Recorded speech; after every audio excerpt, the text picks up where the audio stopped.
বিসমিল্লাহির রহমানির রহিম। আজকে আমরা আলোচনা করব জ্যামিতির কোণ নিয়ে। আজকের এই ক্লাসের পরে কোণ নিয়ে আর কোনো সমস্যাই থাকার কথা না, যদি তোমরা এটাকে মনোযোগ সহকারে দেখো। তাহলে আমরা দেখছি জ্যামিতির কোণ সূক্ষ্মকোণ, সমকোণ, স্থূলকোণ, সরলকোণ, প্রবৃদ্ধকোণ। এই কোণগুলো জ্যামিতির একদম প্রাথমিক লেভেলের, তবু আমরা খুব সংক্ষেপে এই কোণগুলো জানবো, কারণ বিভিন্ন প্রতিযোগিতামূলক পরীক্ষা, চাকরির পরীক্ষায় এগুলো আসে। প্রথমেই আছে সূক্ষ্মকোণ বা অ্যাকিউট অ্যাঙ্গেল। যে কোণ 90 ডিগ্রি থেকে ছোট, এটা 70 ডিগ্রি হতে পারে, 80 ডিগ্রি হতে পারে। যে কোণটা 90 ডিগ্রি থেকে ছোট অর্থাৎ সমকোণ থেকে ছোট, সেই কোণটাই হচ্ছে সূক্ষ্মকোণ। এই কোণটা 0 ডিগ্রি থেকে বড় কিন্তু 90 ডিগ্রি থেকে ছোট। আমরা লিখে রাখি যে 0 থেকে বড় এবং 90 থেকে ছোট। তাহলে বুঝলাম যে 90 ডিগ্রি থেকে ছোট যে কোণগুলা, সেইগুলোকে আমরা বলবো সূক্ষ্মকোণ। এরপরে সমকোণ। যে কোণের মান 90 ডিগ্রি, যে কোণের মান 90 ডিগ্রি সেটাই হচ্ছে সমকোণ, অর্থাৎ 90 ডিগ্রি থেকে কমও না বেশিও না। সেক্ষেত্রে আমরা লিখতে পারি কোণ ইকুয়াল টু 90 ডিগ্রি। এরপরে স্থূলকোণ বা অবটিউস অ্যাঙ্গেল। সমকোণ আমরা তো জানলাম 90 ডিগ্রি, এই 90 ডিগ্রি থেকে যেটা বড় কিন্তু 180 থেকে ছোট, সেক্ষেত্রে 90 ডিগ্রি থেকে বড়, 180 ডিগ্রি থেকে ছোট। যেমন এই আমাদের 90 ডিগ্রি কোণ, এইটা যদি বড় হয় এবং কিছুটা বড় হবে এরকম, যে 90 ডিগ্রি থেকে বড়, 90 ডিগ্রিতে এভাবে, এটা যদি বড় হয় এবং 180 থেকে ছোট, এটা 110 হতে পারে, 120 হতে পারে। এই কোণগুলোকে আমরা বলছি স্থূলকোণ, অর্থাৎ 90 থেকে বড় এবং 180 থেকে ছোট, এই কোণগুলোকে আমরা স্থূলকোণ বলছি। এরপরে সরলকোণ। সরলকোণ হচ্ছে যে কোণগুলো একদম স্ট্রেট থাকবে এভাবে, যে কোণগুলো আমরা একটা বিন্দু, এই বিন্দু যদি এদিকে চলমান হয় এবং উল্টো দিকে চলে, তাহলে এইখানে যে কোণটা উৎপাদন হয় সেই কোণটা কিন্তু 180 ডিগ্রি। এই কোণকে বলছি আমরা সরল কোণ বা স্ট্রেট অ্যাঙ্গেল। সেক্ষেত্রে কোণ হবে ইকুয়াল টু 180 ডিগ্রি। 180 ডিগ্রি থেকে কমও না, 180 ডিগ্রি থেকে বেশিও না, একদম এক্স্যাক্টলি 180 ডিগ্রি। প্রবৃদ্ধ কোণ বা রিফ্লেক্স অ্যাঙ্গেল। যে কোণটা এই একটার রেখা যদি এদিকে চলমান থাকে এবং এই দিকে চলমান থাকে, তাহলে 180 ডিগ্রি হয়, আমরা দেখলাম। কিন্তু এইটা হবে 180 ডিগ্রি থেকে বড়, এইরকম হবে। 180 ডিগ্রি থেকে যদি বড় হয়, সেটা 253 হতে পারে, 270 হতে পারে, 300 হতে পারে, যে কোনো কিছু। 180 থেকে বড় এবং 360 থেকে ছোট, সেই কোণগুলোকে আমরা বলবো প্রবৃদ্ধ কোণ। 180 থেকে বড় এবং 360 থেকে ছোট, আমরা এখানে লিখে দিচ্ছি বড়, 180 থেকে বড় এবং 360 থেকে ছোট। সো আমরা দেখলাম যে সূক্ষ্মকোণ 0 থেকে বড় কিন্তু 90 থেকে ছোট। সমকোণ যেটা এক্স্যাক্টলি 90 ডিগ্রি, আমরা যে পাশে একে দেখাচ্ছি। স্থূলকোণ যেটা 90 থেকে বড় কিন্তু 180 থেকে ছোট। সরল কোণ যেটা এক্স্যাক্টলি 180 ডিগ্রি, যেমন এইটা একটা সরল কোণ। প্রবৃদ্ধ কোণ যেটা 180 থেকে বড় বা 2 সমকোণ থেকে বড়, 4 সমকোণ থেকে ছোট। আমরা জানি 180 ডিগ্রি হচ্ছে 2 সমকোণ এবং 360 হচ্ছে 4 সমকোণ। সেটা আমরা অলরেডি আঁকিয়েছি, এই যে এরকম। এটা 200 ডিগ্রি হতে পারে, 300 ডিগ্রি হতে পারে, কিন্তু 360 থেকে অবশ্যই ছোট। এখন আমরা দেখব, আমরা যদি এটুকু বুঝে থাকি, বিভিন্ন চাকরির পরীক্ষায় যেগুলো আসছে, যেমন 90 ডিগ্রি কোণ সমান কি, তাহলে আমরা অ্যান্সার করব যে 90 ডিগ্রি কোণ সমান সমকোণ। আমরা যদি বুঝে থাকি, আমাদের বিভিন্ন চাকরি পরীক্ষায় আসছে 180 ডিগ্রি কোণ সমান কি, 180 ডিগ্রি কোণ সরল কোণ, এই যে আমরা কিছুক্ষণ আগে দেখেছি। বিভিন্ন চাকরির পরীক্ষায় এসেছে 181 ডিগ্রি কোণ কি, 182 ডিগ্রি কোণ কি। আমরা দেখলাম যে প্রবৃদ্ধ কোণ হচ্ছে 180 থেকে বড়, 360 থেকে ছোট। তাহলে এই 180 থেকে বড় যেটা 181, 182, এই কোণগুলো কিন্তু আমার এই প্রবৃদ্ধ কোণের মধ্যে পড়ে। সেক্ষেত্রে আমরা অ্যান্সার করব 181, 82, 190, 300 থেকে ছোট যে কোণগুলো এবং 180 থেকে বড় সেগুলো সবগুলোই হচ্ছে প্রবৃদ্ধ কোণ। এবং একটা প্রশ্ন আসছে যে 253 ডিগ্রি কোণ, 253 ডিগ্রি কোণ, এটা কোন ধরনের কোণ? এটাও প্রবৃদ্ধ কোণ হবে, কারণ 180 থেকে বড় এবং 360-এর মধ্যে এই যে 180 থেকে 360 এই রেঞ্জের মধ্যে পড়ছে 253, যে কারণে এটাও একটা প্রবৃদ্ধ কোণ। সেক্ষেত্রে আমরা এই ধরনের প্রশ্নগুলোর মনে হয় আর সমস্যা হবে না। আমরা এখন পূরক কোণ এবং সম্পূরক কোণ নিয়ে আলোচনা করব। আমরা আজকের এই ক্লাস পুরোপুরি দেখার পরে আমাদের মনে হয় চাকরির যে কোনো ধরনের আমরা প্রতিযোগিতামূলক পরীক্ষা আমরা এখন দেখব পূরক কোণ। পূরক কোণ বা কমপ্লিমেন্টারি অ্যাঙ্গেল। আমরা দেখলাম যে এটা একটা সমকোণ 90 ডিগ্রি ছিল। এই সমকোণের যদি আমরা সমকোণ সমান 90 ডিগ্রি, এই কোণটাকে আমরা যদি এর মাঝখান থেকে একটা রেখা আমরা নেই, তাহলে দুইটা কোণই বিভক্ত হবে। এই একটা কোণ, এই একটা কোণ। এই কোণটা যদি x হয় এবং এইটা যদি y হয়, সেক্ষেত্রে এই টোটাল কোণ কিন্তু আমার 90 ডিগ্রি। x এবং y এই দুইটার যোগফল হবে অবশ্যই 90 ডিগ্রি। এই x এবং y পরস্পরকে পূরক কোণ বলে। x এবং y পরস্পরকে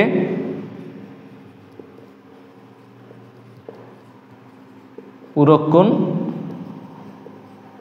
বলে। x কে y এর পূরক কোণ বলে এবং y কে x এর পূরক কোণ বলে। এখানে এই রেখাটা যে একদম মাঝামাঝি গেছে বিষয়টা কিন্তু তা না।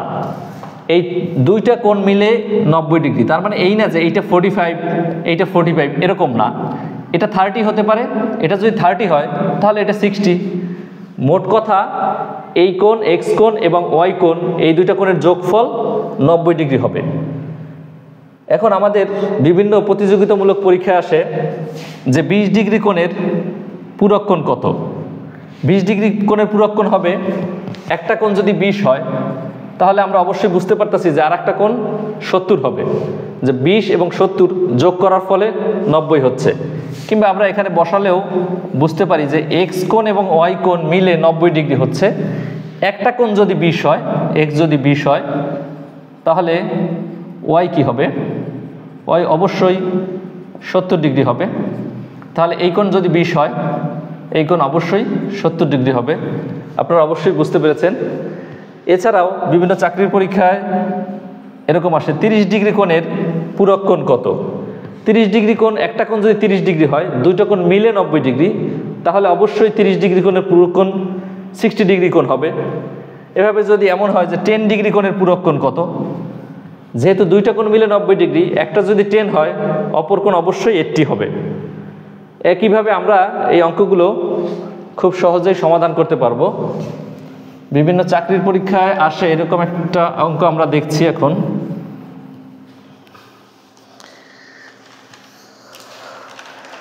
যে একটি কোণের মান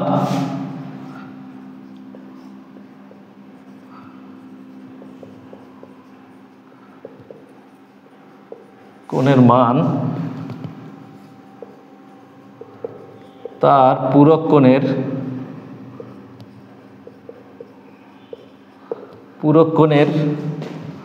অর্ধেকের সমান।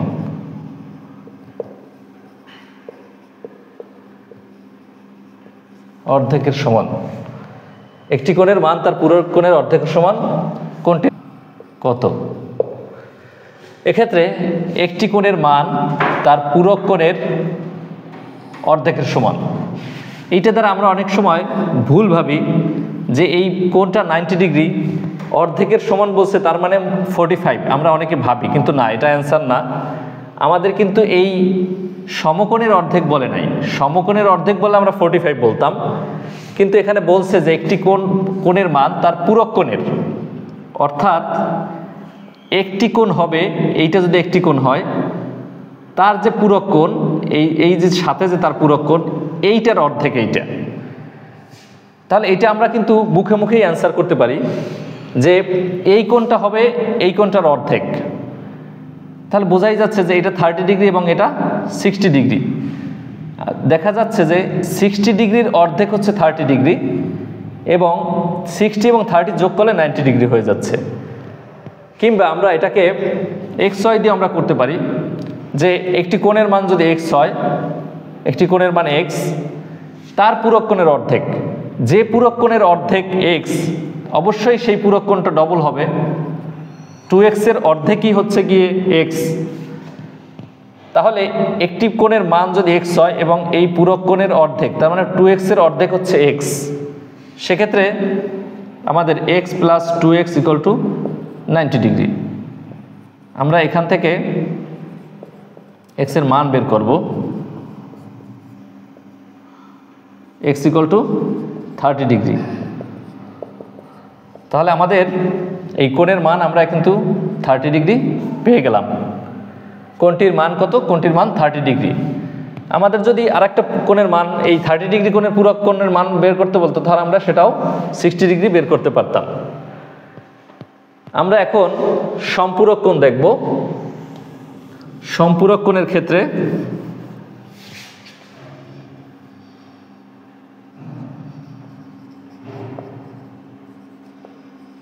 সম্পূরক কোণ আমরা দেখলাম যে সরল কোণ, সরল কোণ সমান 180 ডিগ্রি। 180 ডিগ্রি কোণকে আমরা সরল কোণ বলছি। এই সরল কোণকে যদি একটা রেখা 2 ভাগ করে, এইটার মানে এই না যে এটা 90-90 2 ভাগ করবে, যে কোনো পরিমাণে ভাগ করতে পারে, কম বেশি, কিন্তু দুইটা মিলে হচ্ছে 180। এই একটা যদি x হয় এবং আর একটা যদি y হয়, তাহলে কিন্তু যেহেতু এই কোণ যোগ এই কোণ, এই দুটো কোণ মিলে টোটালটা মিলেই 180 degree. So x plus y equal to হবে 180 ডিগ্রি। এখন আমাদের যদি প্রশ্ন আসে যে একটি সম্পূরক কোণের মান, একটি কোণের মান 20 ডিগ্রি, একটি কোণের মান 20 ডিগ্রি, তাহলে যে বাকি যে এর সম্পূরক কোণের বাকি কোণটির মান কত? তাহলে বোঝাই যাচ্ছে যে একটি কোণের মান 20 হলে বাকিটি হবে 180 থেকে 20 বিয়োগ, তার মানে 160। এই 160 আর 20 মিলেই কিন্তু 180 হচ্ছে। এভাবে যদি আমাদের প্রশ্ন আসে যে একটি সম্পূরক কোণের মান 70 ডিগ্রি হলে তার সম্পূরক কোণের মান কত? একটি কোণের মান যদি 70 ডিগ্রি হয়, তার সম্পূরক কোণের মান 180 থেকে 70 বিয়োগ ইকুয়াল টু 110। তাহলে একটি কোণের মান যদি 70 হয়, তার সম্পূরক কোণের মান অবশ্যই 110 হবে, কারণ 110 এবং এই 70 মিলেই 70 হচ্ছে। এখন আমরা একটা অঙ্ক দেখব যে একটি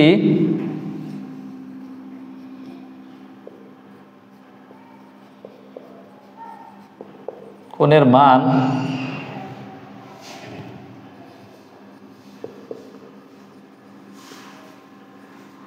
তার সম্পূরক কোণের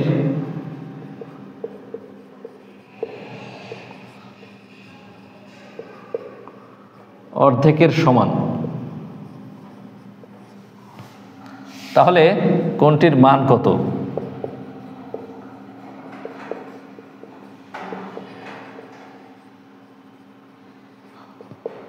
একটি কোণের মান তার সম্পূরক কোণের অর্ধেকের সমান। আমরা পুরো কোণের ক্ষেত্রে দেখেছিলাম যে ওই একই রকমেরই, যে একটি কোণের মান, এইটা যদি একটি কোণের মান হয়,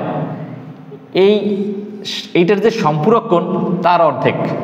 তাহলে একটি কোণের মান যদি আমরা x ধরি, তাহলে অবশ্যই এটা 2x হবে, কারণ এই 2x এর অর্ধেকই হচ্ছে x। একটি কোণের মান যদি x হয়, এই সম্পূরক কোণের মান অবশ্যই 2x হবে। আমরা যদি এভাবে ধরি যে একটি কোণের মান x, তার সম্পূরক কোণের অর্ধেকের সমান, সম্পূরক কোণের অর্ধেকের সমান x হবে তখনই যখন সম্পূরক কোণ হবে 2x। সো আমরা লিখব x plus 2x equal to 180 degree, কারণ এই দুইটা কোণের মানের যোগফলই হচ্ছে 180 degree. 3x equal to 180 degree, x equal to 60 degree. তাহলে এই x ইকুয়াল টু 60 ডিগ্রি এবং এই 2x ইকুয়াল টু বাকি যেটা থাকে 180 থেকে 60 বিয়োগ করলে 120। আমাদের যে কোণটির মান বের করতে বলেছিল এই একটি কোণের মান, সেটা আমরা x ধরেছিলাম এবং তার মান হচ্ছে 60 ডিগ্রি। একইভাবে যদি এই অঙ্কটা একটি কোণের মান তার সম্পূরক কোণের অর্ধেকের সমান না হয়ে যদি 1/3 সমান হতো, 1/3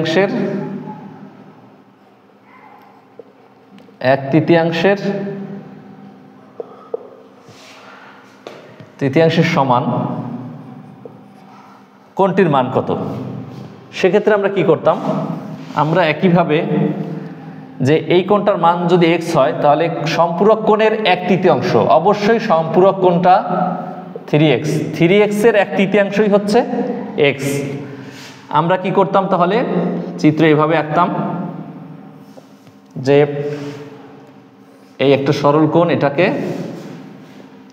এইটা যদি x হয় তাহলে এটা 3x, এই 3x এবং x এই দুটো মিলেই হচ্ছে 180 degree. 4x equal to 180 degree, x equal 180কে 4 দ্বারা ভাগ করলে 45 ডিগ্রি। এক্ষেত্রে আমরা সম্পূরক কোণের মান কিভাবে নির্ণয় করলাম সেটা আমরা দেখলাম। একটা জিনিস আমাদের ভুল হয়, আমরা প্রায়শই পূরক কোণ এবং সম্পূরক কোণ আসলে মিলিয়ে ফেলি। আমরা পূরক কোণের মান, দুইটা পূরক কোণের মান যে 90 ডিগ্রি, এটা আমরা অনেক সময় ভাবি যে সম্পূরক কোণের মান হয়তো 90 ডিগ্রি বা পূরক কোণের মান হয়তো দুইটা মিলিয়ে 180 ডিগ্রি, এরকম আমরা অনেক সময় ভাবি। এটা মনে রাখার একটা উপায় হচ্ছে পূরক কোণ লিখতে কিন্তু সম্পূরক কোণ লিখতে বড়, পূরক কোণ লিখতে কিন্তু ছোট। তাহলে পূরক কোণ লিখতে ছোট, এর মান 90 ডিগ্রি দুইটা মিলে। সম্পূরক কোণ লিখতে বড়, এর মান 180 ডিগ্রি। ছোটটার জন্য ছোট মান, বড়টার জন্য বড় মান। আমরা যদি এভাবে মনে রাখি তাহলে আমরা মনে থাকবে যে পূরক কোণের মান 90 ডিগ্রি আর সম্পূরক কোণের ক্ষেত্রে হচ্ছে 180 ডিগ্রি। এখন আমরা দেখব বিপ্রতীপ কোণ।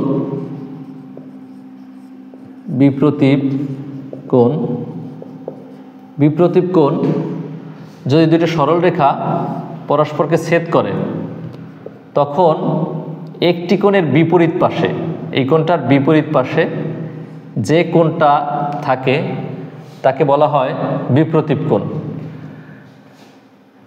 এই কোণটা যদি 70 ডিগ্রি হয় তাহলে বিপরীত কোণটাও 70 ডিগ্রি হবে। আমরা বুঝলাম যে বিপরীত যে কোণটা, দুটো সরলরেখা যদি পরস্পরকে ছেদ করে বিপরীত পাশে যে কোণ উৎপাদন হয় সেটাই হচ্ছে বিপ্রতীপ কোণ। আবার এই যে এইটা একটা কোণ উৎপাদন হয়েছে, এই কোণটার বিপরীত পাশ হচ্ছে এইটা, এইটা হচ্ছে এই কোণটা হচ্ছে এই কোণের বিপ্রতীপ কোণ। এখন এই কোণটা যদি 70 ডিগ্রি হয় তাহলে এর অপোজিটটাও 70 ডিগ্রি। এই কোণটা যদি x ডিগ্রি হয় তাহলে এর অপোজিট কোণটা অবশ্যই x ডিগ্রি হবে। এবার আমরা দেখব অনুরূপ কোণ এবং একান্তর কোণ। অনুরূপ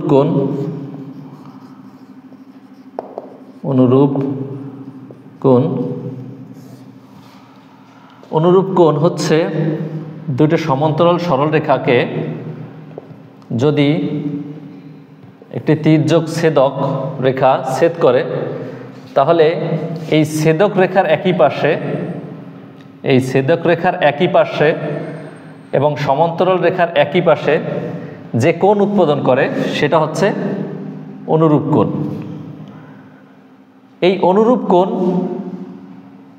এই অনুরূপ কোণের মান, এটা যদি 60 ডিগ্রি হয় এই কোণটার মানও হবে 60 ডিগ্রি। আমরা বুঝলাম যে অনুরূপ কোণের মান সবসময় সমান হয়। আবার এইখানে যে একটা অনুরূপ কোণ হয় এই ছেদক কোণের একই পাশে, এই ছেদক রেখার একই পাশে, এই পাশে এবং এই পাশে আরও দুইটা অনুরূপ কোণ উৎপাদন হতে পারে। এই কোণের মান যা, এটা যদি ওয়াই ডিগ্রি হয় তাহলে এটা ওয়াই ডিগ্রি হবে। তাহলে আমরা অনুরূপ কোণ বুঝলাম। এবার আমরা দেখব একান্তর কোণ।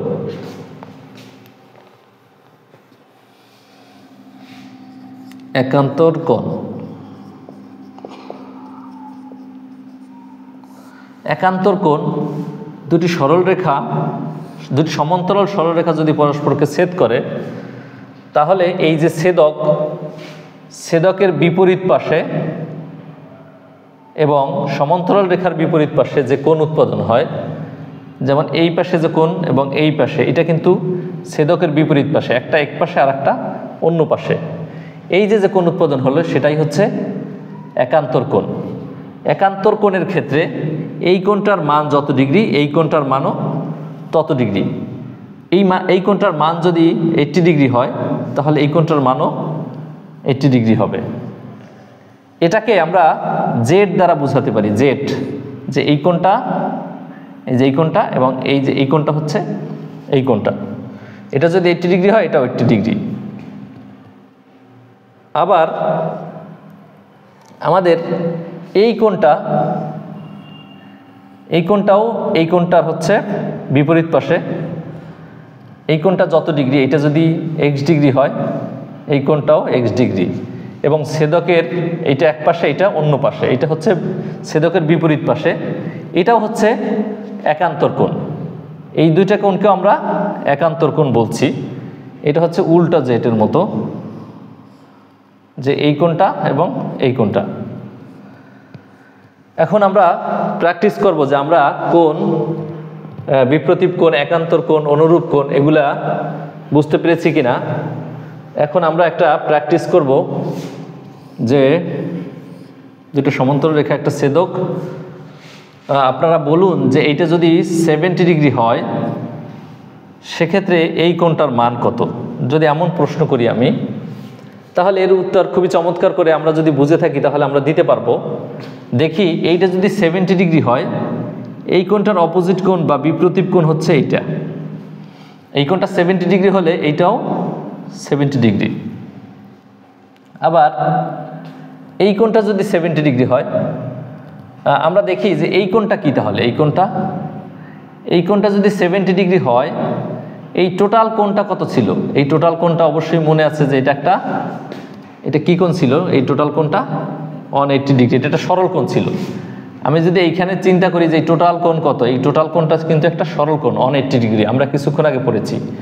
সেখান থেকে এই কোণটা মান যদি 70 হয় তাহলে এই কোণটা কত? এই কোণটা অবশ্যই 110 ডিগ্রি, কারণ এই টোটাল কোণ 180 ডিগ্রি, একটা কোণ পেলাম 70 ডিগ্রি, তাহলে অবশ্যই আর একটা কোণ 110 ডিগ্রি, কারণ 180 থেকে এই 70 বিয়োগ করেছি আমরা। এই কোণটা যদি 110 ডিগ্রি হয়, এইটার অপোজিটে কিন্তু এই কোণ, এটা কিন্তু এটার বিপরীত কোণ, তাহলে এই কোণটাও হচ্ছে 110 ডিগ্রি। আবার আমরা দেখি যে এই কোণটা যদি 70 ডিগ্রি হয়, এই কোণটা কি? এই কোণটা হচ্ছে এই কোণটার অনুরূপ কোণ। কিছুক্ষণ আগে আমরা অনুরূপ কোণ দেখেছি। এই কোণটা 70 ডিগ্রি হলে এই কোণটা অবশ্যই 70 ডিগ্রি। আবার এই কোণটা যদি 70 ডিগ্রি হয় তাহলে এই কোণটা, আমরা এই কোণটা 70 ডিগ্রি হলে এইটা 70 ডিগ্রি, এই কোণটার অপোজিট পাশে আবার এটাও 70 ডিগ্রি। এক্ষেত্রে আমাদের এই কোণটা কত হবে? এইটা যদি 70 ডিগ্রি হয়, এইটার এই কোণটা কত হবে আমাদের? এই কোণটা হবে 110 ডিগ্রি। এই কোণটা যদি 110 ডিগ্রি হয় তাহলে আমরা পেয়ে গেলাম সেই কাঙ্ক্ষিত 110 ডিগ্রি, কারণ এইটার বিপরীত কোণ হচ্ছে এটা হবে 110 ডিগ্রি।